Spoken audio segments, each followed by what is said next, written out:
Buttermilk fried chicken has to be the most popular dish across America. First off, marinade. Now in here, I've got buttermilk, shallots, garlic, and onion. Pick up the chicken and place it inside the marinade. Now, the buttermilk enriches the flavor and the texture of the chicken. If you can get this done into marinade the night before, it super tenderizes the chicken. If you can't, 5 minutes in the buttermilk, let it submerge in there all the way down. Once it's been marinated, it comes out of the buttermilk, give it a really good shape, and it goes into a seasoned flour. Now this flour's got salt, pepper, and a touch of smoked paprika. Gives a little bit more fragrance from there. Roll that around.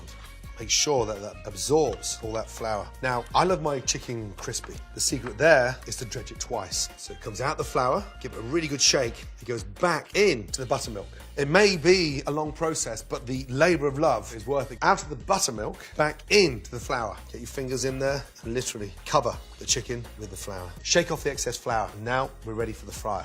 Oil, really important. I'm gonna start mine off at 325. In she goes. Drop it in there nice and carefully. Always give a little 5-second break between putting pieces of chicken in there so as the actual breading sets and the chicken doesn't stick together. Now, just turn up the temperature for 3 minutes because the chicken's cold, so it brings down the temperature of the oil. Any little floating bits, take them out. Those particles burn, and I want my oil nice and clean because it's the flavor that's left inside the chicken that you really want. Very carefully lift them out, drain them, and then on.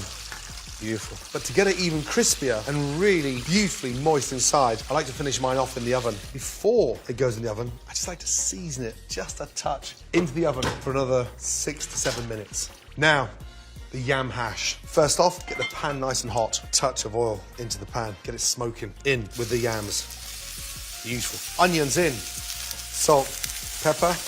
Once you started colouring the yam, add your minced garlic. Be generous with the garlic. And then a little touch of butter. In she goes. This is where the yams start to take on all that flavour. It's incredible. Now we're ready for the peppers. Red peppers in. Green peppers in.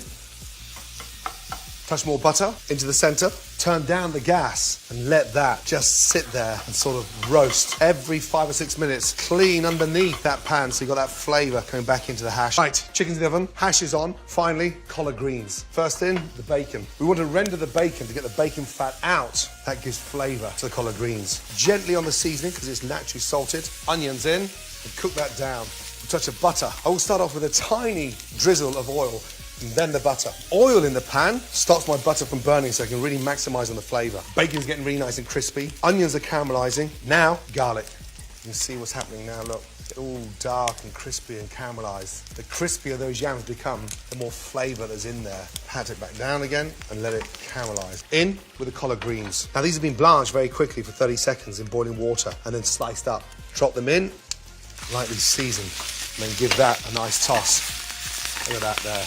To bring the collard greens to life, you glaze the pan with an apple cider vinegar. That gives the collard greens its tartness and the flavour is incredible. Let that evaporate. Collard greens, hash done. To finish off the hash, once it's got all nice and sticky at the bottom, lightly sprinkle over the top freshly sliced scallions. And then just fold those scallions in at the end. That gives it this sort of freshness. Right, time to dress. Look at this. Halfway through, I rolled them over, so it got crispy on the top and crispy on the bottom. And there's one little trick I love doing. In here, I've got some pink peppercorns, black peppercorns, and the pestle and mortar. I just lightly grind. Once you've ground the peppercorns, get your honey and just drizzle the honey into the peppercorns. This is an amazing way of finishing fried chicken. From there, I've tied a little bunch of rosemary together. That's my brush. That goes into the honey, and I brush on the drum, on the breast, and on the thigh. Now to serve. I'm a big lover of eating healthily and well. From there, my drum goes on first. Beautiful thigh. And then look what happens when I slice in to my breast. Oh, just lift that up and sit that in the middle. The stickiest and the most exciting hash just gets dropped at the bottom of the plate. And then finally, get your brush and just drop little bits around. And just dab in the middle. And there we have my take of fried buttermilk chicken.